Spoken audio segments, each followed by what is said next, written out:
Hello students, welcome to मेरे YouTube channel. आज हम करेंगे क्लास 10 का जो चैप्टर है 3 pairs of linear equation two variable, ये करने वाले। ओके, सबसे पहले हम सीखेंगे इसमें जो बेसिक्स यूज होने वाला, क्या क्या बेसिक है वो सबसे पहले करेंगे हम लोग। तो सबसे पहले जो बेसिक में कवर होगा वो देखो, पहली बात कि यहाँ पर चैप्टर का नाम लिया pairs of linear equation in two variable. अब देखो, लीनियर इक्वेशन मतलब क्या होता है, वेरिएबल की हाईएस्ट पावर 1। तो हमें एक ऐसी इक्वेशन बनानी है जिसमें वेरिएबल की हाईएस्ट पावर 1 होनी चाहिए, और पेयर मतलब उस इक्वेशन के वो इक्वेशन दो बार होनी चाहिए और उसमें दो वेरिएबल्स भी होने चाहिए। दैट्स मीन देखो,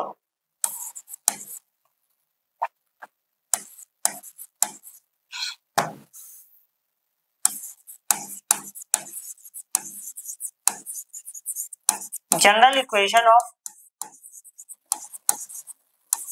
pair of linear equation into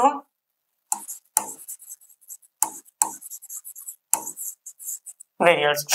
linear equation two variable की जो जनरल इक्वेशन है वो कुछ ये होती है, a1x plus b1y plus c1 equal to 0, a2x plus b2y plus c2 equal to 0। Okay,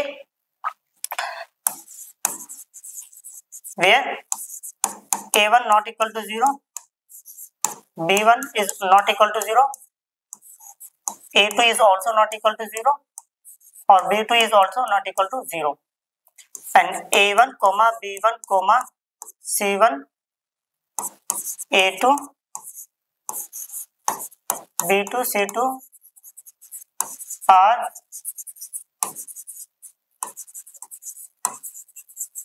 real numbers. जहां पर a1 b1 c1 a2 b2 c2 ये सारे के सारे क्या है, रियल नंबर्स है। ओके, अब चैप्टर को देखो, इसका मतलब है क्या, पहले एक बात समझिए कि सिंपल शब्द में अगर मैं समझाऊं, जितनी भी pairs of linear equation two variable है उनको हम कुछ इस टाइप की कैटेगरी में लिखा जाएगा, मतलब कुछ इस टाइप से लिखा जाएगा। एग्जांपल के तौर पर एक एग्जांपल ले लेते हैं, जैसे for example 2x plus 3y plus 4 equal to 0, 3x plus 7y plus 5 equal to 0। Clear? अच्छा हाँ, एक कंडीशन और थी यहाँ पर, a1 b1 c1 a1 b1 a2 b2 ये सारी की सारी वैल्यू 0 नहीं हो सकती। लेट्स सपोज मान लेते हैं, कोई एक वैल्यू को मान लेते हैं कि ये 0 ले लेते हैं, तो होगा क्या, मान लेते हैं a1 की वैल्यू को अगर मैं 0 ले लेता हूँ तो 0 multiply by this number we will get 0। तो मतलब फिर कितना वेरिएबल बचेगा इसमें, सिर्फ और सिर्फ एक वेरिएबल y बच जाएगा, x खत्म हो जाएगा। तो दैट्स मीन तब ये pairs of linear equation in two variable नहीं रहेगी। ओके, हमारा चैप्टर तो यही बता रहा है कि हमें pairs of linear equation two variable के बीच में बात करनी है। क्लियर? अब करते हैं नेक्स्ट टॉपिक। देखो, नेक्स्ट टॉपिक को करने से पहले ना एक टॉपिक और कवर करना है। अब वो जो टॉपिक है ना, यहां करते हैं कवर। सबसे पहले हमारे पास एक टर्म आता है कंसिस्टेंट, और फिर उसके बाद एक टर्म आता है इनकंसिस्टेंट।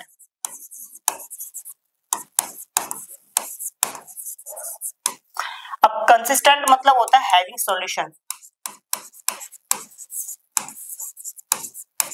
सॉल्यूशन होना या मिलना, that is called consistent. Inconsistent मतलब होता है नॉट हैविंग सॉल्यूशन, सॉल्यूशन नहीं होना या सॉल्यूशन नहीं मिलना। अब सबसे बड़ी दिक्कत है कि सॉल्यूशन मिलेगा कब।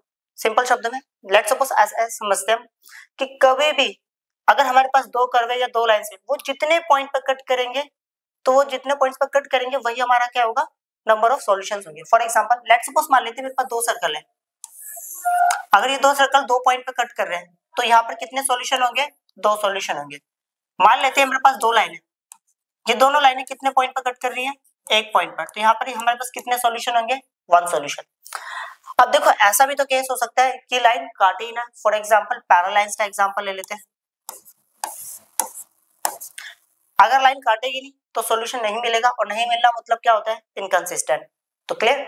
और सॉल्यूशन मिलना मतलब क्या होता है, कंसिस्टेंट। और सॉल्यूशन कब मिलेगा, जब दो कर्व जितने पॉइंट पे इंटरसेक्ट करेंगे उसी को बोला जाता है नंबर ऑफ सॉल्यूशन। क्लियर? अब टॉपिक को आगे बढ़ाते हैं। इसमें लिखा है graphical method of solution of pair of linear equation. Simple शब्दों में अगर मैं बात करूं तो लीनियर इक्वेशन इन टू वेरिएबल को अगर हम ग्राफ पर रिप्रेजेंट करते हैं तो उसके सॉल्यूशन कैसे फाइंड आउट करने हैं, क्या टेक्निक से, वो आप सीखने वाले हैं। सबसे पहला मेथड जो होता है, सबसे पहला जो टाइप है वो इंटरसेक्टिंग लाइंस।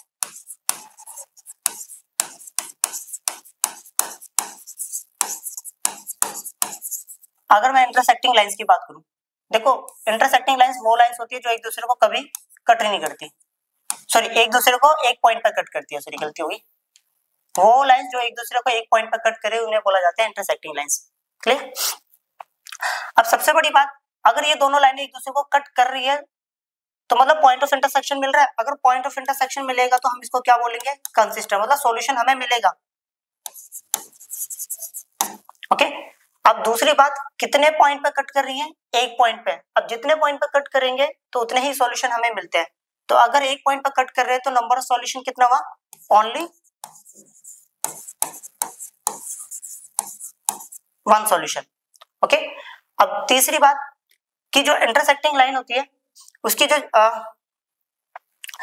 कंडीशन होती है, लेट्स सपोज आप ऐसे समझ के चलिए कि लेट्स सपोज मान लो मेरे पास लीनियर इक्वेशन टू वेरिएबल की ये कंडीशन दी हुई है, ये लाइंस दी हुई है।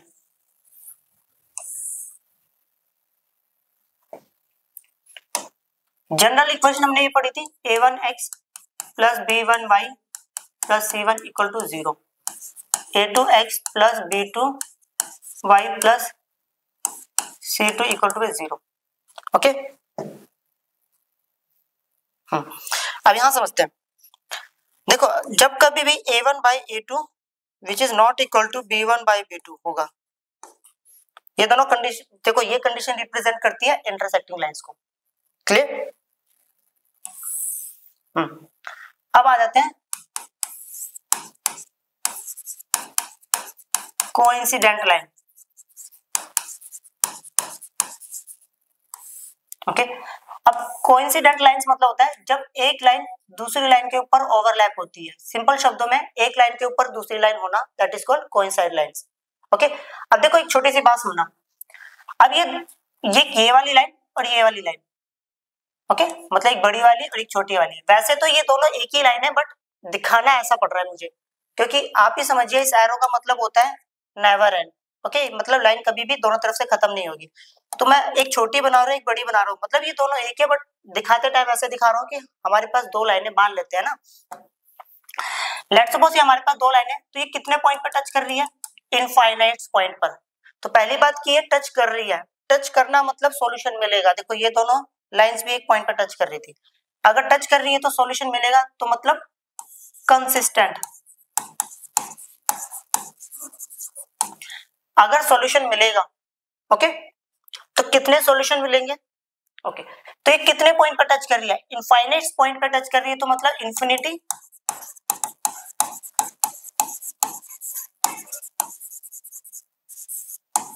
Many solution. अब देखो यहां पर ना इसको एक और नाम दिया गया है infinity many solution, infinity many solution को यहां पर कंसिस्टेंट का एक और नाम दिया गया है डेफिनेट सॉल्यूशन। ओके, डेफिनेट नहीं, डिपेंडेंट, गलती हुई, डिपेंडेंट होता है।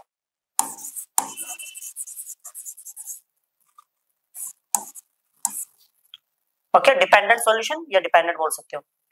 अब देखो, अब एक बात समझना, मैंने अभी 2 मिनट पहले ये बताया था कि छोटी वाली लाइन और ये बड़ी वाली लाइन एक ही है। अगर ये दोनों लाइनें एक ही है तो हमें इनके बीच में एक रिलेशन पता चल गया, a1 by a2 is equal to, अगर मैं रेशियो में बात करूं, b1 by b2 is equal to c1 by c2, क्योंकि सेम लाइन है तो रेशियो भी क्या होगा, बराबर होगा। क्लियर? थोड़ा सा आगे बढ़ते हैं, तीसरा पॉइंट,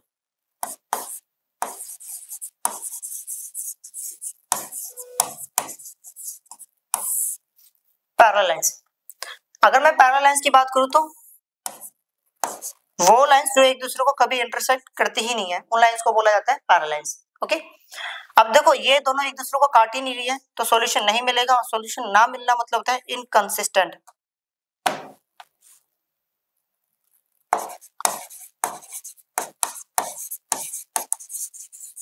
इनकंसिस्टेंट, ओके। अब देखो जब ये एक दूसरे को काट ही नहीं है, सॉल्यूशन मिलेगा भी नहीं, तो हम क्या बोलेंगे, नो सॉल्यूशन। क्लियर? अब देखो इसकी भी कंडीशन होती है, A1 by A2 is equal to, अगर मैं रेशियो में बात करूं B1 by B2 but not equal to C1 by C2। Clear? अब बढ़ते हैं नेक्स्ट टॉपिक पर। ये हमारे सामने एक्सरसाइज 3.1 है। इसमें पहला क्वेश्चन है, form the pair of linear equation in the following problems and find their solution graphically. हमें इन जो हमें वर्ड्स प्रॉब्लम दी गई है इसको लीनियर इक्वेशन टू वेरिएबल में कन्वर्ट करना है, फिर उसके बाद क्या करना है, इसके सॉल्यूशन निकालने हैं, ग्राफ की हेल्प से निकालना है। तो समझते हैं पहले। इसमें लिखा है 10 student of class 10 took part in a mathematics quiz. Class 10 के 10 बच्चे जो है वो मैथमेटिक्स क्विज में पार्टिसिपेट कर रहे हैं। If the number of girl is 4 more than the number of boys, जो गर्ल्स है वो बॉयज से 4 ज्यादा है। Okay, find the number of boys and girls who took part in the mathematics. Number of boys और number of girls बताने हैं जो कि मैथमेटिक्स, जिन्होंने मैथमेटिक्स पार्ट में क्या करा था, क्विज में पार्टिसिपेट करे। तो सबसे पहले हम कर लेते हैं, लेट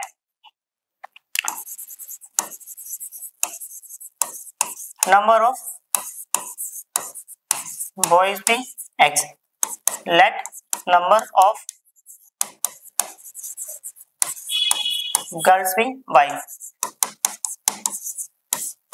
चलो देखो, इन्होंने बोला था कि टोटल क्यूज में कितने बच्चों ने पार्टिसिपेट करा था, 10 बच्चों ने। तो मतलब गर्ल्स प्लस बॉयज दोनों को मिला के 10 बच्चे थे। क्लियर? पहली इक्वेशन। दूसरी equation, if the number of girls, girls जो थी is 4 more than twice the number of boys. Girls जो है, गर्ल्स को y माना है और बॉयज को x माना है। गर्ल जो है बॉयज से 4 ज्यादा है। क्लियर? अब देखो, ये तो हमने क्लास उसमें सीखा था, क्या बोलते हैं, 9th में सॉल्यूशन बॉक्स बनाते हैं। ओके, ग्राफ पर रिप्रेजेंट करने के लिए। तो हमारी मर्जी है, या तो x को 0 मानो, y को 0 मानो, या कोई भी नंबर ले सकते हैं। बेसिकली हम 0 इसलिए लेते हैं, थोड़ा सा ग्राफ पर रिप्रेजेंट करते टाइम थोड़ी दिक्कत नहीं होती हमें। ओके, तो अगर मैं x की वैल्यू 0 लेता हूं, अगर x को 0 रखा तो ये खत्म, तो y की वैल्यू कितनी आ गई, 10। ओके, अगर मैं y की वैल्यू 0 लगता हूं, 0 यहां रखा, 0 कुछ भी नहीं होता, then the value of x equal to 10। Clear? अब यहां पर आ जाते हैं।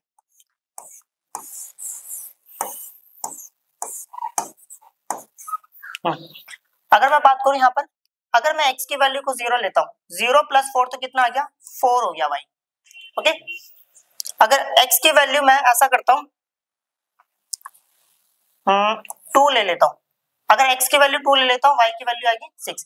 देखो मैंने क्या करा है कि जो भी नंबर लिया वो इस टाइप से कुछ लिया है कि वो 2 के टेबल में आ जाए, क्योंकि ग्राफ पर ये नंबर रिप्रेजेंट करते टाइम, ग्राफ बनाते टाइम थोड़ा इजी हो जाएगा। एग्जांपल के तौर पे यहां देखिए आप,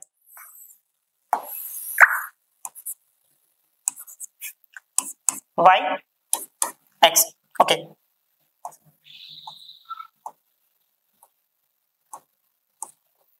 2 4 6 8 10 12, 2 4 6 8 10, 10 8 6 4 और 2, ये ओरिजिन। क्लियर? पहले इसकी बात कर लेते हैं। x 0 था, y 10 था।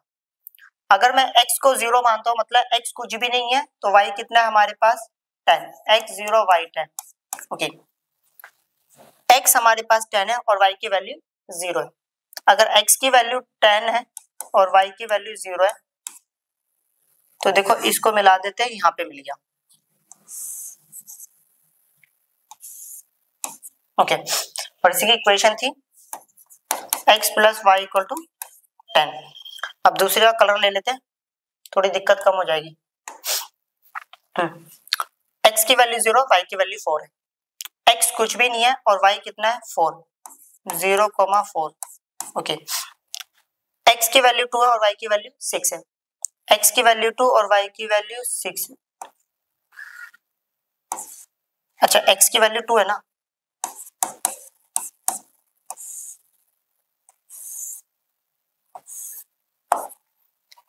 देखो मेरे पास यहाँ पर ग्राफ पेपर नहीं है, तो थोड़ा आंसर ऊपर नीचे हो सकता है, फिर भी चेक करते हैं।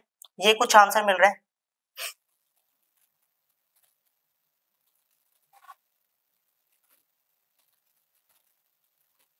x की वैल्यू 2, y की। ओके,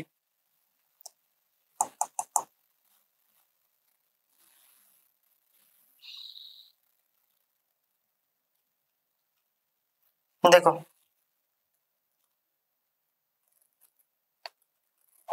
पहले एक बार आंसर देखना पड़ेगा क्योंकि ग्राफ से उतना क्लियरली डिफाइन नहीं हो पा रहा क्योंकि मेरे पास स्केल और वो तो है नहीं। हाँ देखो, अब देखो मेरे पास ग्राफ पेपर नहीं है तो थोड़ा क्लियर नहीं हो रहा क्योंकि यहाँ पर 3 के बीच में टच करेगा और ये यहाँ पर 7 पर, तो ये 7 नंबर है और ये 3, तो ये मान के चलते हैं कि ये 7 नंबर था और ये 3 नंबर था। ओके, तो अब हो गया, देखो यहाँ पर जहां पर भी ये दोनों लाइनें मिलेंगी वो हमारा सॉल्यूशन होगा। तो ये पॉइंट क्या है, x3 हो गया और y7। चेक भी कर सकते हैं क्या हमारा आंसर सही है गलत है। अगर मैं x की वैल्यू 3 उठाऊं और यहाँ रखूं, y की वैल्यू 7 उठाऊं यहाँ रखूं, 3 और 7 कितना हो गया 10, देखो बराबर आ रहा है। यहाँ पे भी रख के देख लेना, लेफ्ट हैंड साइड और राइट हैंड साइड बराबर आएगा। तो इसका मतलब है नंबर ऑफ बॉयज कितने हो गए हमारे पास और number of girls, number of boys हो गया x बोले तो 3, नंबर ऑफ बॉय गर्ल्स कितनी होगी 7। क्लियर। अब करते हैं नेक्स्ट प्रॉब्लम। ये क्वेश्चन है हमारे सामने, 5 pencil and 7 pens together cost ₹50। मतलब 5 पेंसिल और 7 पेन दोनों इकट्ठे खरीदते हैं तो हम 50 रुपए देते हैं। Okay, whereas 7 pencil and 5 pen together cost ₹46 और 7 पेंसिल और 5 पेन दोनों खरीदने का जो कॉस्ट है वो 46 रुपीज है। Find the cost of 1 pencil and that of 1 pen. एक पेंसिल और एक पेन का हमें कॉस्ट बताना है, तो कैसे करेंगे समझते हैं।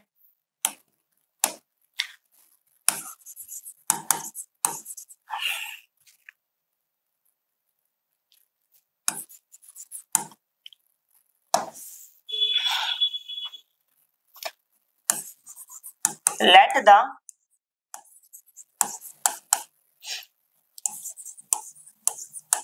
cost of 1 pencil be ₹X. Let the cost of 1 pen be ₹Y. Okay, एक पेंसिल x रुपीस की है तो 5 पेंसिल कितनी होगी 5x। एक पेन y रुपीस का है तो 7 पेन 7y। दोनों को मिला के कितने रुपए दिया दुकान वाले को 50। ओके, पहली इक्वेशन। अब दूसरे की बात कर लेते हैं। एक पेंसिल x रुपीस की थी तो 7 पेंसिल कितने की होगी 7x रुपीस। एक पेन ओके y रुपीस का है तो 5 पेन कितना हो गया 5। दोनों को मिला के दुकान वाले को हमने पैसे दिए 46 रुपीस। क्लियर। अब यहां समझते हैं।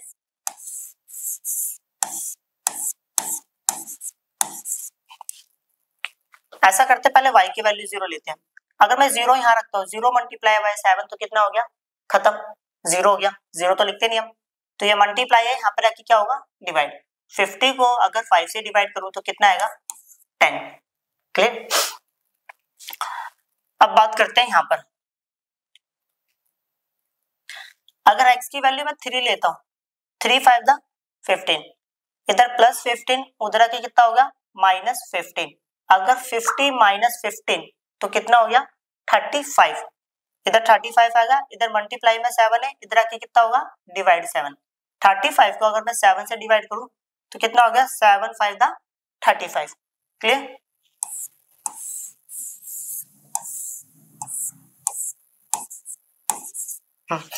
देखो कोशिश करेंगे कि हम जो भी आंसर नंबर से लेकर आए यहाँ पर वो डेसिमल में नहीं लेकर आएंगे, कोशिश यही करेंगे और फ्रैक्शन में आए, क्योंकि डेसिमल और फ्रैक्शन में आता है थोड़ी सी दिक्कत हो जाती है। ओके, ग्राफ में रिप्रेजेंट करते टाइम। अब देखते हैं क्या करते हैं।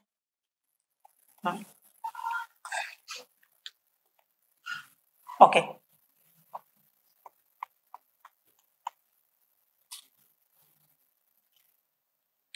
अगर देखो समझना, अगर मैं यहाँ पे 0 लेता हूँ तो भी ये फ्रैक्शन में नंबर आएगा, फ्रैक्शन में नहीं ले रहे। अगर 1 लेता हूँ तो 7 1 7 उधर माइनस करूंगा कितना होगा 39, तब भी डेसिमल में आएगा। 2 लेता हूँ 7 2 14, तब भी बात नहीं बनी। 3 लेता हूँ 7 3 21, हाँ बात बन गई। देखो x की वैल्यू मैं 3 ले लेता हूँ, 3 7 21, अगर 46 में से 21 जाएगा तो कितना आएगा, तो आएगा 5 25। इधर मल्टीप्लाई है उधर की क्या होगा डिवाइड, तो फाइनली कितना आ गया 5 आ गया। चलो एक तो आंसर अच्छे से निकाल दिया, वो भी बिना डेसिमल बिना फ्रैक्शन के। अब 4 रख के देख लेते हैं। 4 रखेंगे 7 4 28, तब भी बात नहीं बनेगी। ओके, 5 रख लेते हैं 7 5 35, तब भी बात नहीं बनेगी। 6 है, 7 6 जा 42, तब भी बात नहीं है। 7 7 दा 49 नहीं बनेगी। 7 8 दा 56, हाँ यहाँ बात बन जाएगी, देखना। ओके 7 8 दा 56,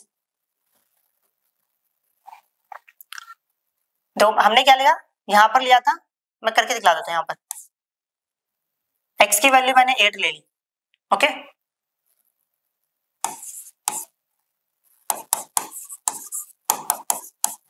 7 8 दा 56 प्लस 5 y इक्वल टू 46, तो ये हो गया 5y इक्वल टू 46 माइनस 56, तो ये आ गया माइनस 10, और ये हो गया 5y, कैंसिल आउट हो गया। Then the value of y equal to minus 2, y की वैल्यू कितनी आ गई, माइनस 2। चलो अब इसको ग्राफ में रिप्रेजेंट करते हैं।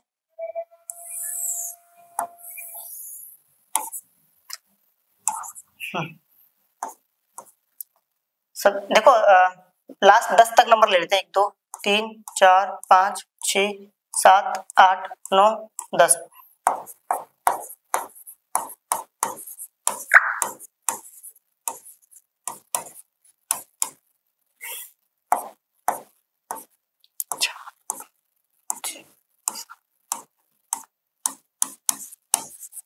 आठ 7 6 5 4 3 2 1। चलो अब स्टार्ट करते हैं। पहले इसकी बात कर लेते हैं। x tan था, y 0 था, मतलब x tan है और y 0 मतलब y कुछ भी नहीं है, तो एक पॉइंट ये मिल गया। x कितना है, 3 है, और y कितना है, 5 है। अगर मैं x की वैल्यू 3 लेता हूँ, ओके यहां से लिया, और y की वैल्यू 5 लेता हूँ, तो ये कहीं यहां जाके मिलेगा। ओके तो इसको बना देते हैं, ऐसे कहीं जाएगा। अब ग्राफ वो सॉरी स्केल तो है नहीं, तो थोड़ा सही से बना लेना। ओके अब देखो इसकी इक्वेशन जो है वो है हमारे पास 5x प्लस 7y और इक्वल टू में 50। अब इसकी बात करते हैं, x कितना है 3 और y कितना है 5, तो x 3 y 5, तो ये यही वाला पॉइंट है। ओके कलर चेंज कर लेते हैं, तो ये यही वाला पॉइंट है। x 8 है और y कितना है -2, तो यहाँ बना लेते थोड़ा सा इसको नीचे, 1 2 -1 -2 y डैश। x की वैल्यू 8 है, ओके और y की वैल्यू -2, ये -2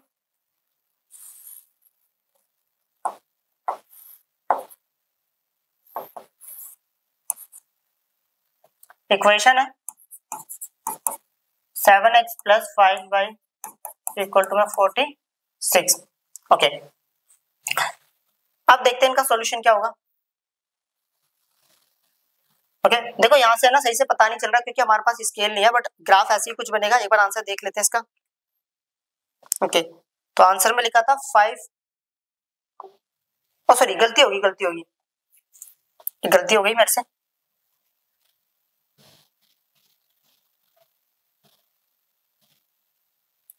देखो ये गलती होगी थी, x 8 लेना था और y -2 लेना था, पॉइंट यहाँ कहीं बनेगा। ओके अगर मैं जोड़ता हूं इसको, ऐसे ही कहीं जाएगा। ओके जहां पर दोनों लाइनें मिलेगी वही सॉल्यूशन होगा, तो पॉइंट यहाँ मिल रहा है, ये है सॉल्यूशन। क्लियर? तो x की वैल्यू 3 मिली है यहाँ पर सॉल्यूशन में, और y की वैल्यू कितनी मिली है मेरे को, 5 मिली है। ओके तो अब हमें क्या पूछा था, कॉस्ट ऑफ 1 पेंसिल, तो कॉस्ट ऑफ 1 पेंसिल, एक पेंसिल का जो कॉस्ट है वो हो जाएगा कितना, 3 rupees. Cost of 1 pen equal to में 5 रुपीज। ओके आंसर भी सही है। हाँ इस पे इक्वेशन लिखनी थी 7x plus 5y equal to में 46। क्लियर? अब करते हैं next question. On comparing the ratio a1 by a2, b1 by b2 and c1 by c2, find out whether the lines representing the following pair of linear equation intersect at a point are parallel or coincident lines। अब एक छोटी सी बात देखो, सबसे पहले इन्होंने बोला है कि इनको ना ऐसे वाले रेशियो से कंपेयर करना है, फिर बताना है कि इससे जो लाइन बनेगी वो कौन सी वाली, ओके लीनियर इक्वेशन इन टू वेरिएबल की कौन सी प्रॉब्लम है, इंटरसेक्टिंग लाइंस के पॉइंट्स होंगे, पैरेलल लाइंस के, कोइंसिडेंट लाइंस के। क्लियर? चलो देखो सबसे पहले ना मैं इसको कंपेयर कर लेता हूँ, a1x plus b1y plus c1 equal to 0, a2x plus b2y plus a2 equal to 0। इसको इससे कंपेयर करूंगा तो a1 की वैल्यू 5, a2 की वैल्यू 7, b1 की वैल्यू -4 और b2 की वैल्यू 6, c1 की वैल्यू 8 और c2 की वैल्यू -9। यहाँ बात कर लेते हैं a1 बाय a2, a1 कितना है 5/7, b1 बाय b2 ये कितना है -4/6, 2 के टेबल से कैंसिल आउट होगा, 2 to the 4, 2 3 the 6, c1 by c2। Okay तो ये कितना हो गया 8/-9। तो बाय डिफॉल्ट माइनस कभी नीचे नहीं होता, बाय डिफॉल्ट क्या हो जाएगा ऊपर आ जाएगा। अब अच्छे से देखना, क्या पहले दो का रेशियो बराबर है? नहीं है। तो इससे पता चला कि a1 by a2 which is not equal to b1 by b2। जब पहले ही दो बराबर नहीं है हम तीसरे की बात करेंगे नहीं। तो ये क्या बता रही है, जो लाइन है कौन सी लाइन बना रहे हैं, ये जो लाइन की इक्वेशन है कौन सी लाइन की इक्वेशन होगी, इंटरसेक्टिंग लाइंस।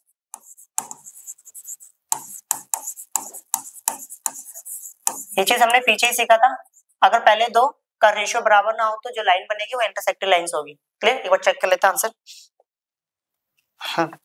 ओके अब करते हैं नेक्स्ट।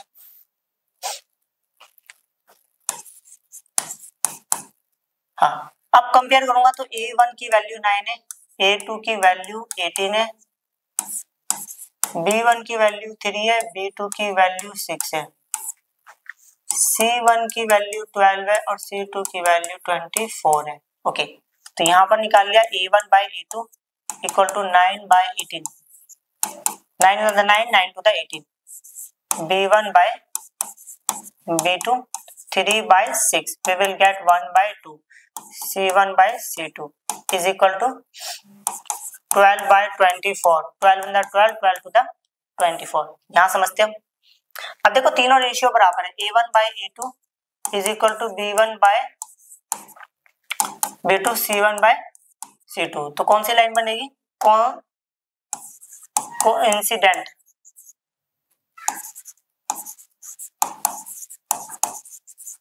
ओके चेक कर लेते हैं। क्लियर? करते हैं नेक्स्ट। ये था हमारे पास, इसमें लिखा हुआ है a1 जो है ना वो है 6, b1 है -3 और c1 है 10, a2 2, b2 -1 और c2 इक्वल टू 9।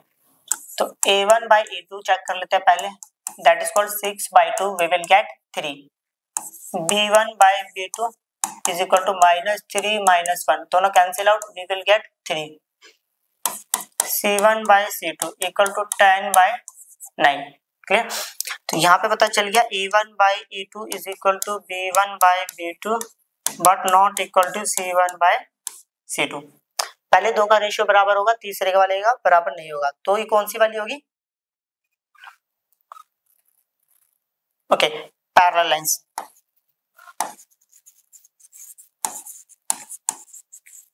ओके सही है। क्लियर? अब करते हैं नेक्स्ट। उसी टाइप का दोबारा क्वेश्चन मिल गया, इसमें लिखा है on comparing the ratio a1 by a2, b1 by b2 and c1 by c2 find out whether the following pair of linear equation are consistent or inconsistent। Consistent मतलब होता है कि सॉल्यूशन मिल रहा है, इनकंसिस्टेंट मतलब सॉल्यूशन नहीं मिल रहा। अब हमें ये पता करना है कि दो लीनियर इक्वेशंस के पेयर दिए हुए हैं, इनको रेशियोस को कंपेयर करेंगे और फिर बताएंगे कि इनके सॉल्यूशन मिलेंगे या नहीं मिलेंगे, मतलब कंसिस्टेंट है या इनकंसिस्टेंट। ओके तो सबसे पहली बात कि a1 की जो वैल्यू है 3 है, a2 की वैल्यू कितनी है यहाँ पर 2, b1 की और b2 की वैल्यू, b1 की जो है 2 है और c1 इक्वल टू में 5। ओके b2 जो है वो -3 है और c2 कितना है 7 है।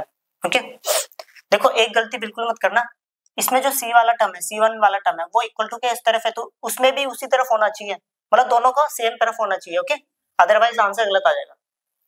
तो a1 बाय a2 तो 3/2 2, b1 by b2, 2 by -3 we will get -2 by 3, c1 by c2, 5 by 7। Clear? हाँ, यहाँ जाते हैं कि a1 by a2 पहले चेक कर लेते हैं, पहले दो बराबर है नहीं है, a1 by a2 which is not equal to b1 by b2। जब पहले दो रेशियो बराबर ही ना हो तो तीसरे वाले की तो बात ही नहीं करेंगे। दैट्स मीन कि कौन सी लाइन होगी? Intersecting line. अब हमने सीखा था कि अगर ये इंटरसेक्टिंग लाइन है तो सीधी बात है किसी ना किसी पॉइंट पर कट कर रहे होंगे, और कट करना मतलब सॉल्यूशन मिलना, तो ये सॉल्यूशन इसका मिलेगा और सॉल्यूशन मिलना मतलब होता है कंसिस्टेंट। तो फाइनल हमारा रिजल्ट आ गया कंसिस्टेंट। क्लियर? अब करते हैं नेक्स्ट। ये सेकंड प्रॉब्लम है हमारे सामने, a1 2 b1 -3 c1 8 a2 4 b2 -6 c2 9। तो a1 by a2 equal to 2 by 4 b1 by b2, इसको करेंगे 1 by 2 और ये हो जाएगा -3 by -6, माइनस से माइनस कट गया, 3 1 3 3 2 6, तो 1 by 2, तो c1 by c2 8 by 9, a1 by a2 is equal to b1 by b2 but not equal to c1 by c2। Clear? पहले दो का रेशियो बराबर होना चाहिए, दूसरे का रेशियो बराबर नहीं होना चाहिए। तो दैट्स मीन कौन सी लाइन? देखो ये कौन सी वाली लाइन होती है? ये होती है पैरेलल लाइन। अब पैरेलल लाइन की बात हो रही है तो सीधी बात है कट नहीं कर रही है एक दूसरे को, और कट नहीं करेगी तो सॉल्यूशन नहीं मिलेगा, और सॉल्यूशन नहीं मिलना मतलब होता है इनकंसिस्टेंट। Okay, clear? अब करते हैं नेक्स्ट पॉइंट, तीसरा। तो यहाँ पर अगर मैं कंपेयर करूं तो a1 की वैल्यू है 3/2 और b1 की जो वैल्यू होगी 5/3 और c1 की जो वैल्यू होगी 7 होगी। क्लियर? चेक कर लेते हैं। a2 की वैल्यू 9 है, यहाँ पर b2 की वैल्यू -10 है और c2 की वैल्यू यहाँ पर 14 है। तो यहाँ पर आ गया a1 by a2 मतलब 3/2 डिवाइड बाय 9। बड़े फ्रैक्शन के ऊपर वाले को सेम लिखते हैं, इसके नीचे कुछ नहीं, उल्टा करके मल्टीप्लाई कर देंगे। तो 3 1 जा 3, 3 3 जा 9, यहाँ पे 3 आया, 3 2 6, 1/6 आ गया। b1 by b2, b1 की वैल्यू 5/3 और b2 की वैल्यू -10, कुछ नहीं है तो 1। बड़े फ्रैक्शन के ऊपर वाला सेम लिख दिया, नीचे वाले को उल्टा करके मल्टीप्लाई, 5 1 5, 5 2 10, तो ये आ गया ऊपर 1 नीचे 5, ये 2 था ये 3 था, तो -6, तो -1/6। क्लियर? अब देखो पहले दो बराबर ही नहीं है तो मैं आगे वाला सोल्व करने की जरूरत ही नहीं है। a1 by a2 which is not equal to b1 by b2। जब पहले दो बराबर ना हो तो लाइंस कौन सी होती है? इंटरसेक्टिंग। अगर लाइन इंटरसेक्टिंग है तो कहीं ना कहीं काटेगी तो सॉल्यूशन मिलेगा, और सॉल्यूशन मिलना मतलब कंसिस्टेंट। दोबारा चेक कर लेते हैं एक बार आंसर इसका, थर्ड। ओके, करते हैं अब next.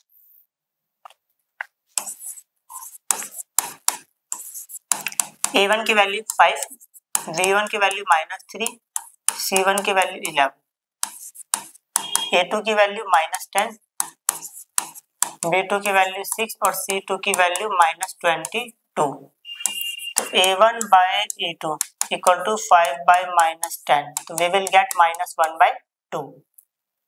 b1 by b2 -3 by 6, we will get -1/2। तो c1 by c2 11 by -2 22, तो -1/2। तीनों का रेशियो बराबर है, that's mean a1 by a2 is equal to b1 by b2 is equal to c1 by c2। अब रेशियो तीनों का बराबर होता है तो लाइन कौन सी होती है? कॉन्सिडेंट। और कॉन्सिडेंट लाइंस कितने पॉइंट पे इंटरसेक्ट करती है? इनफाइनाइट पर। ओके, मतलब ये वाली लाइंस। अब ये इनफाइनाइट पॉइंट पे टच कर दिए तो मतलब सॉल्यूशन मिलेगा, और सॉल्यूशन मिलना मतलब कंसिस्टेंट। चेक कर लेते हैं, फोर्थ पॉइंट था, सही है। ये प्रॉब्लम है। A1 की वैल्यू इसमें 4/3 है, B1 की वैल्यू 2 है और C1 की वैल्यू 8 है। A2 की वैल्यू 2 है, B2 की वैल्यू 3 है, C2 की वैल्यू 12 है। A1/A2 4/3 डिवाइड बाय 2 कुछ नहीं तो 1 लगा दिया। बड़े फ्रैक्शन के ऊपर वाला सेम होता है, नीचे वाले को उल्टा करके मल्टीप्लाई। 2 1 2 2 टू द 4 तो ये आ गया 2/3 B1/B2।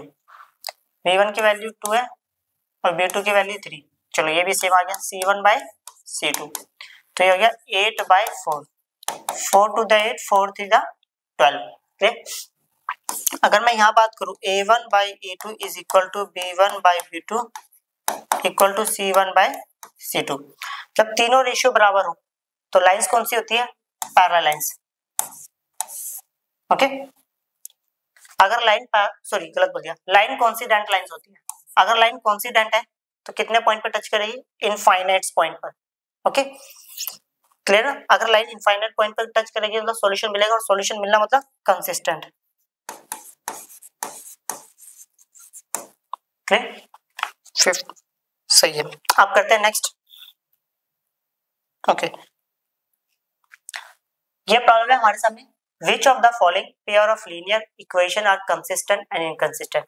इनमें से कौन सी लीनियर इक्वेशन जो प्रॉब्लम है वो कंसिस्टेंट है या इनकंसिस्टेंट? ओके उसके बाद लिखा था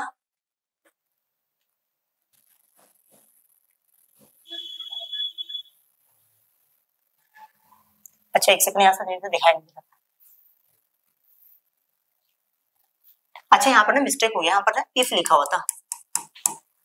if consistent obtain the solution graphically. देखो पहले तो हमसे ये पूछा है कि आंसर हमारा कंसिस्टेंट आएगा इनकंसिस्टेंट आएगा। अगर इनकंसिस्टेंट आता है सॉरी कंसिस्टेंट आता है तो हमें जो आंसर है वो ग्राफ की हेल्प से फाइंड आउट करना है। तो सीधी सी बात है, पहले तो हम ये चेक करते हैं कंसिस्टेंट है या इनकंसिस्टेंट। तो A1 की जो वैल्यू है वो 1 है,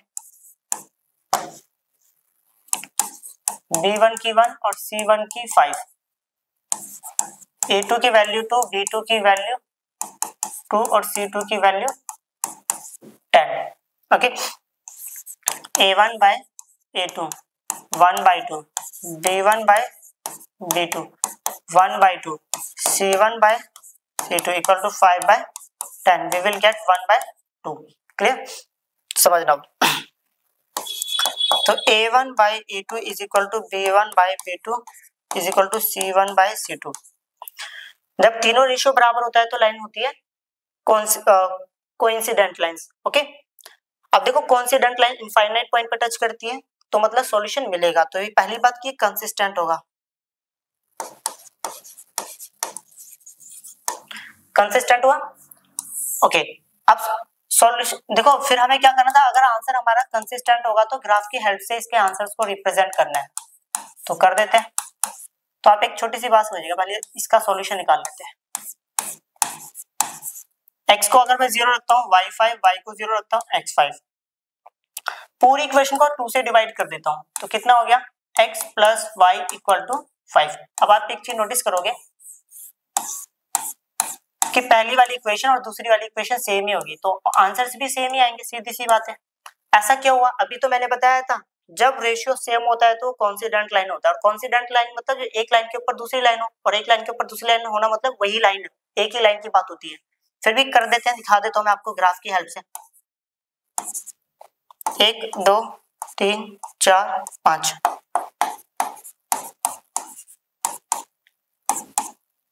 1 2 3 4 5। ओके x0 y5, x0 हो गया y5, x5 y0, x5 होगा और y0 बोले तो y कुछ भी नहीं है। पहली इक्वेशन ये रही। अब दूसरी इक्वेशन पर भी यही लाइन है, देखो यही लाइन बनेगी, तो ऐसा करता हूं दूसरी इक्वेशन ऐसे बना देता हूं मैं। क्लियर? अब ये कितने पॉइंट पर टच कर रहे हैं? इनफाइनाइट पॉइंट्स पर। तो हमारे पास कितने सॉल्यूशन होंगे? Infinity number of solution. Check कर लेते एक बार आंसर। ओके हाँ आंसर सही है। अब करते हैं नेक्स्ट पॉइंट।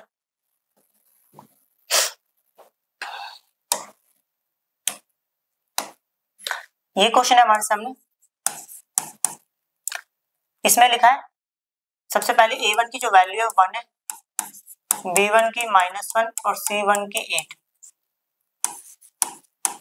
a2 की 3, b2 की -3 और c2 की 16। तो a1 by a2 equal to 1/3, b1 by b2 equal to -1 divide by -3, we will get 1/3, c1 by c2 equal to 8/16, we will get 1/2। पहले दो का रेशियो बराबर है, a1 by a2 is equal to b1 by b2 but not equal to c1 by c2। जब पहले दो का ratio बराबर हो, तीसरे के वाले का बराबर ना हो, तो वो पैरालाइंस होती है, और पैरालाइंस एक दूसरे को टच नहीं करती, मतलब सॉल्यूशन नहीं मिलेगा, और नहीं मिलना मतलब इनकंसिस्टेंट। देख लेते हैं एक बार, सही है। अब करते हैं नेक्स्ट।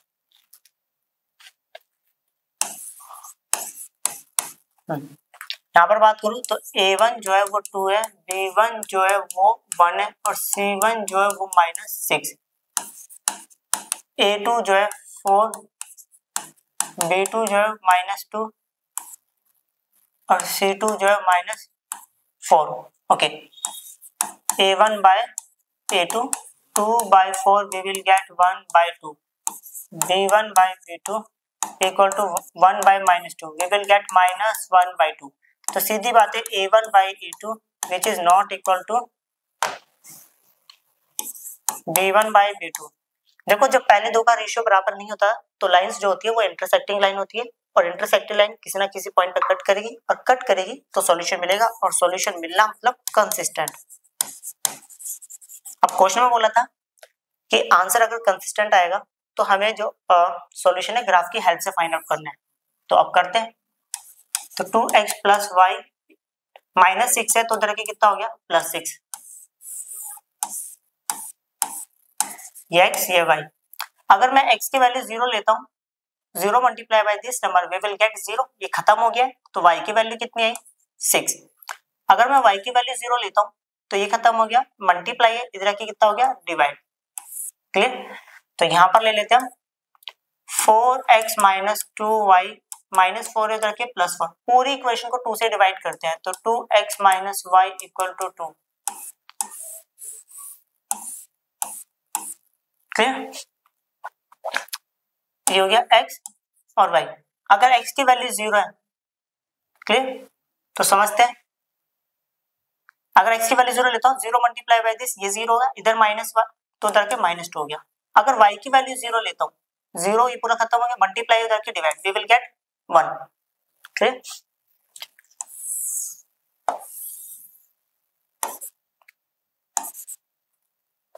तो 3 4 5 6, 1 2 3 4 5 6। ओके y -2 तक लेके आना था।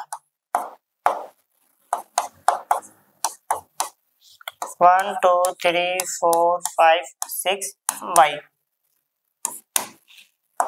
1 2 3 4 5 4 6। x की वैल्यू 0, y की वैल्यू 6 है, मतलब x कुछ भी नहीं है और y कितना है 6 है। ओके x की वैल्यू 3 और y की वैल्यू 0 है, तो x 3 ये ले लिया।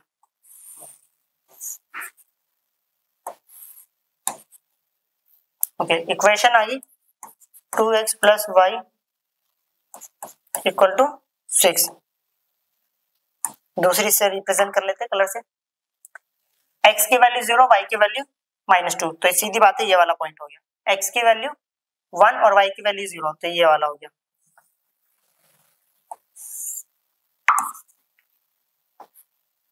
तो इक्वेशन हो गया 2x minus Y equal to 2। अब समझते हैं, देखो यहां से ना सही से डिफाइन नहीं हो पा रहा आंसर, पहले देख लेते हैं। वैसे तो यही लग रहा है, ये वाला देखो क्लियर। स्केल से करोगे तो और अच्छे से आएगा। फिर भी देखो चेक कर लेते हैं, x भी 2 आ रहा है आंसर, y भी 2। अगर मैं 2 यहाँ रखता हूँ, 2 यहाँ रखता हूँ, 2 to the 4 + 2 6, मतलब आंसर सही आ गया। ओके, तो यहाँ पर x की वैल्यू हमें मिल गई है 2 और y की वैल्यू कितनी मिल गई, 2 मिल गई। बट हमसे ये नहीं पूछा था। ओके, हमसे पूछा था ये किस टाइप की लाइन बना रहे, तो आंसर था हमारे पास, अच्छा सॉल्यूशन पूछा इन्होंने। ओके, तो ये कौन सी लाइन है, इंटरसेक्टिंग लाइन।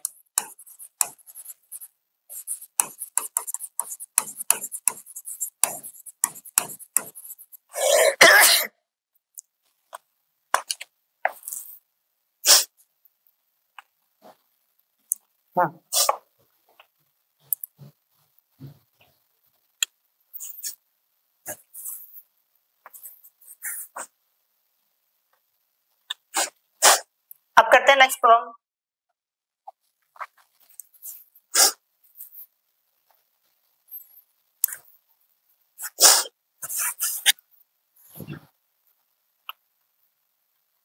करते हैं नेक्स्ट। ओके, नेक्स्ट प्रॉब्लम में क्या लिखा है समझते हैं।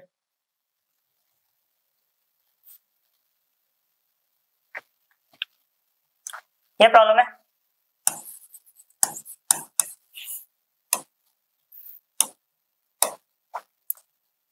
A1 की जो वैल्यू है 2 है,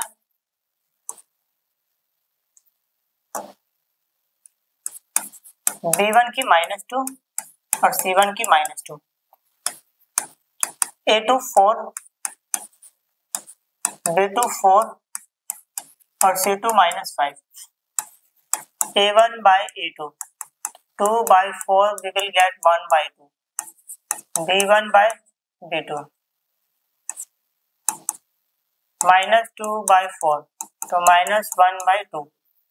ओके, अच्छा एक गलती हो गई, ये -4 था देखो, तो ये भी -4 आएगा और ये तो फाइनली कितना हो गया 1 by 2, C1 by C2, तो ये कितना है -2 by 5 डिवाइड -2 और -5, तो ये आएगा 2 by 5। पहले दो का रेशियो बराबर है, A1 by A2 is equal to B1 by B2 but not equal to C1 by C2। Okay, पहले दो का रेशियो बराबर हो, तीसरे वाले के बराबर नहीं हो, तो लाइंस कौन सी होती है, पैरेलल लाइंस। एक बार चेक कर लेते हैं, और पैरेलल लाइंस एक दूसरे को नहीं काटेगी तो आंसर भी नहीं मिलेगा, तो मतलब कौन सा आंसर, इनकंसिस्टेंट सॉल्यूशन। चेक कर लेते हैं कौन सा कर रहे हैं, fourth. Okay, inconsistent.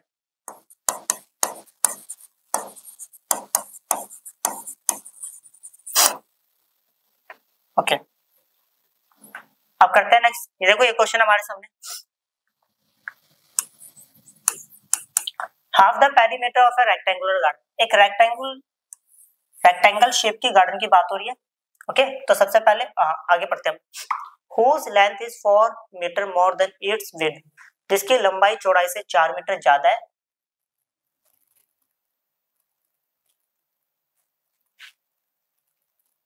And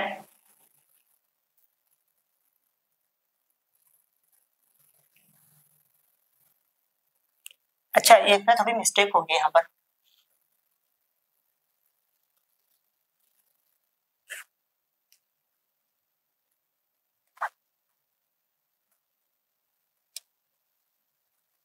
okay mistake नहीं, थोड़ी बार गलत पढ़ लिया। Half the perimeter of the rectangular garden whose length is 4 more than its width, जिसकी लंबाई चौड़ाई से 4 ज्यादा है और जो उसका हाफ पेरीमीटर था वो 36 मीटर है। तो पहली बात ना, इसकी लेंथ को x मान लेते हैं और इसकी ब्रेथ को y मान लेते हैं। लिखा भी आएगा, आगे लिखा हुआ है find the dimension of the garden, तो लिख लेते हैं लेट द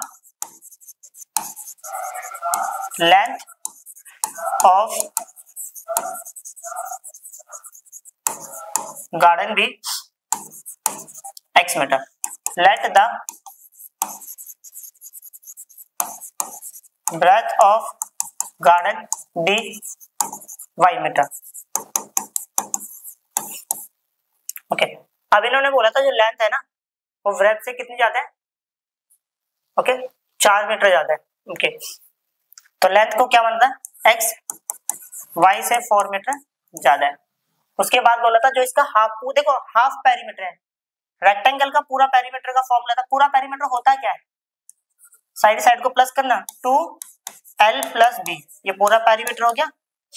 ओके देखो ये पूरा पेरीमीटर है, अगर मैं इसको 2 से डिवाइड कर दूं तो हाफ पेरीमीटर हो गया। हाफ पेरीमीटर जो था वो 36 आंसर था उसका, 2 से 2 कट गया तो ये आ गया x plus y equal to कितना आ गया 36। ओके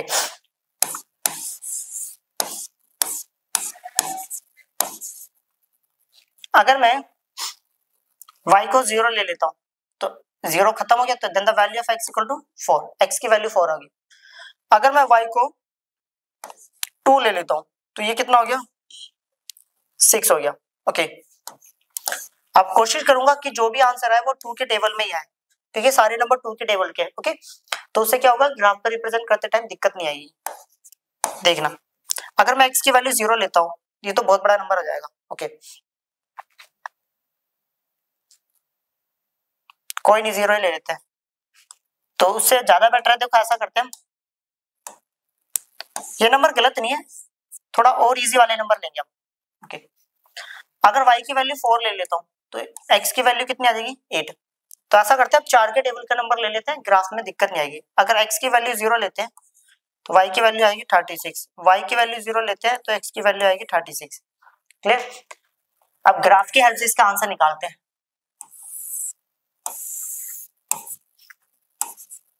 ये y और ये x। ओके x 4 है और y कितना है 0। अच्छा पहले 4 का टेबल पढ़ लेते हैं। 4 1 the 4, 4 2 the 8, 4 3 12, 4 4 the 16, 4 5 the 20, 4 6 the 24, 4 7 the 28, 4 8 the 32, 4 9 the 36, 4 1 the 4, 4 2 8, 4 3 12, 4 4 the 16, 4 5 the 20, 4 6 the 24, 4 7 the 28, 4 8 the 32, 4 9 the 36। Okay. 4 1 the 4, 4 2 8, 4 2 12, 4 4 the 16, 4 5 the 20, 4 6 the 24, 4 7 the 28, 4 8 the 32, 4 9 the 36। Okay. x की वैल्यू 4 है, y की वैल्यू 0, x 4 और y 0, तो यही हो गया। x 8 है, y कितना है 4।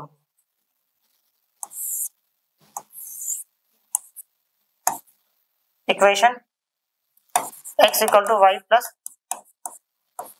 4। ओके दूसरी इक्वेशन के लिए कलर चेंज कर लेते हैं, यहां समझेंगे। x की वैल्यू 0, y की वैल्यू 36, x कुछ भी नहीं लेना, y लेना 36, तो ये पॉइंट हो गया। सॉरी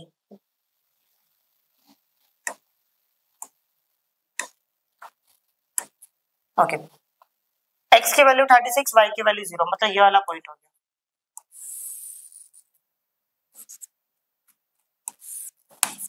इक्वेशन थी हमारे पास ये x plus y equal to 36। Clear? देखते हैं क्या आंसर आता है।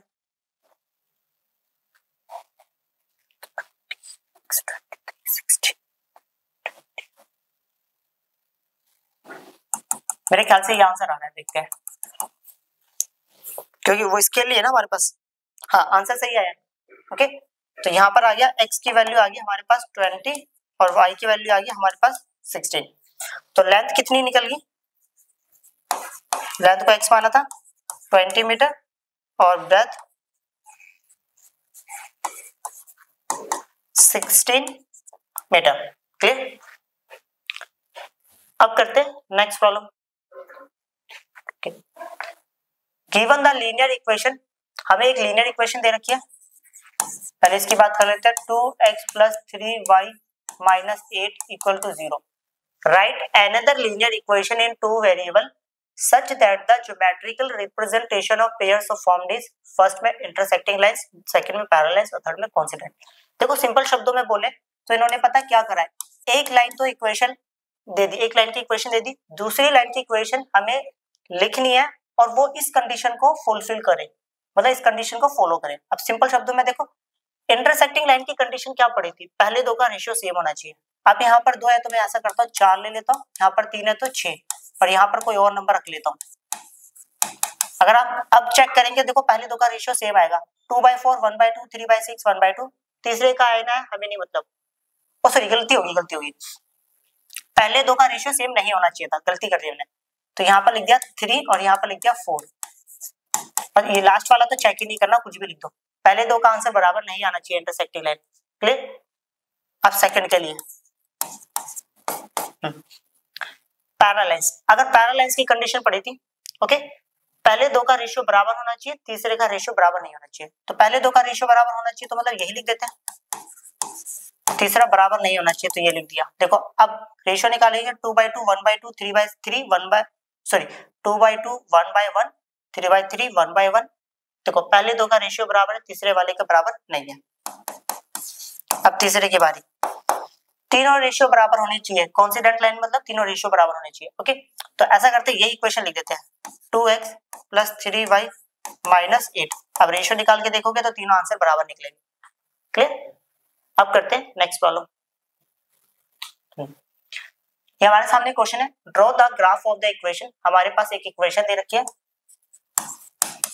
इनका ग्राफ ड्रॉ करना है, x - y + 1 = 0। तो मैं इसको ले सकता हूं x - y और इक्वल टू -1। ओके, और दूसरी इक्वेशन एक और है, 3x + 2y - 12 = 0। तो ये आ गया 3x + 2y = 12। Determine the coordinates of the vertices of triangle formed by these lines and the x-axis and the shade the triangular region। ये सब तो हम बाद में बात करेंगे, पहले इसका ग्राफ ड्रॉ कर लेते हैं। ओके, तो उसके लिए आ जाते हैं यहाँ पर।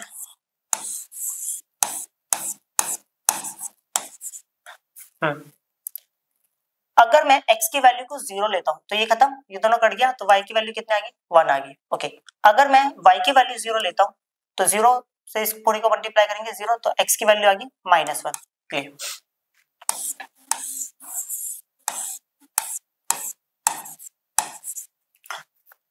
अगर x की वैल्यू रखता है यहाँ पे 0 मल्टीप्लाई बाय इस नंबर को 0 से मल्टीप्लाई करूंगा, खत्म, तो ये मल्टीप्लाई है, यहाँ पर आके कितना होगा, डिवाइड, तो ये आएगी वैल्यू 6।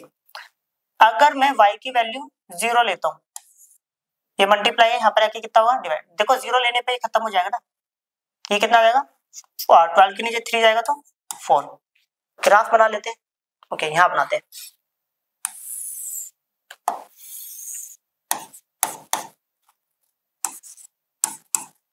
चलो 1 2 3 4 5 6,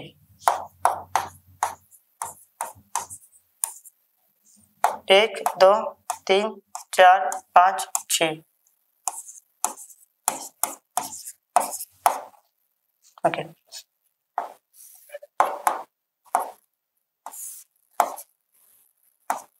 -1। अब बात करते हैं पेनल्टी। x 0 y 1, x तो 0 और y कितना है 1, तो ये पॉइंट हो गया। x -1 है और y कितना है 0, तो ये हो गया। तो अगर मैं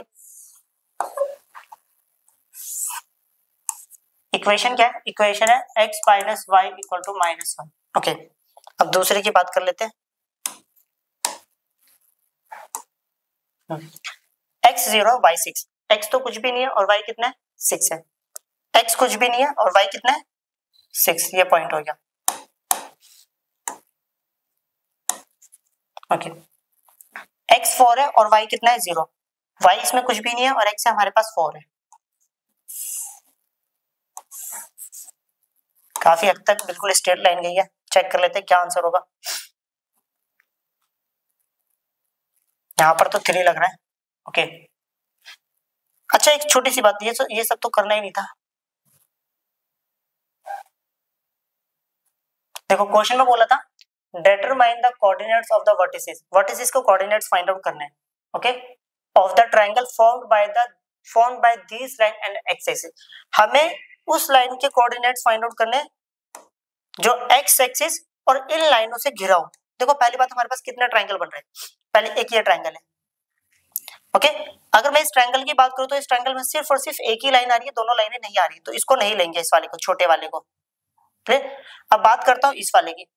अगर इस वाले की बात करूं तो इसमें दोनों लाइन तो आ रही है और इसमें y एक्सिस आ रही है, x एक्सिस नहीं आ रही, इसको भी नहीं लेंगे। अब बात करते हैं इसकी, हाँ इसको लेंगे क्योंकि इसमें हम नाम दे देता है a b और ये c, क्योंकि इसमें दोनों लाइनें भी आ रही है और x एक्सिस भी आ रही है। तो सबसे पहली बात, a के कोऑर्डिनेट होंगे, x की वैल्यू -1 और y की वैल्यू 0, ये क्या निकल गया। b अभी बाद में निकालेंगे, c के जो कोऑर्डिनेट है x 4 है और y कितना है 0। अब b का देखो ग्राफ से सही से पता नहीं चल रहा है, मेरे ख्याल से यह आंसर इसका x2 और y3, चेक कर लेते हैं एक बार। हाँ सही है, यही आंसर दिख रहा है क्योंकि स्केल नहीं अपने पास, x2 और y3। ओके, ये काम तो हो गया। उसके बाद क्या बोला था, and shade the triangular region, और इसके बाद इसको शेड भी करना था। चलो हमने शेड भी कर दिया। लो क्लियर, चेक कर लेते हैं नेक्स्ट क्वेश्चन है, नहीं है। ये एक्सरसाइज भी फिनिश होगी। मिलते हैं जल्दी एक नई वीडियो के साथ, बाय।